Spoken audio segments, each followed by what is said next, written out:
i emplacem el senyor José Luis Rodríguez Zapatero a donar resposta immediata a la demanda del poble català per la justa, ràpida i eficaç restitució del seu patrimoni documental. Aquesta és la foto de família del comitè d'experts que durant els últims 6 mesos ha analitzat si era més raonable i legítim mantenir els arxius catalans a Salamanca o si, en canvi, el més lògic era retornar-los al país d'on van ser expoliats. Considera justas y legítimas las razones que avalan la devolución de los fondos documentales de la Generalitat de Catalunya. Hi ha hagut un sol vencedor, la llibertat i Catalunya. Tal com va recordar el nostre Lluís Companys, són una i la mateixa cosa. Moltes gràcies.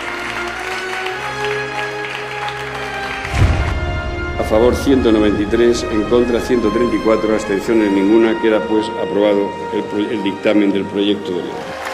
Bona tarda. Avui es pot dir que definitivament s'ha començat a escriure el final de la polèmica història dels papers de Salamanca.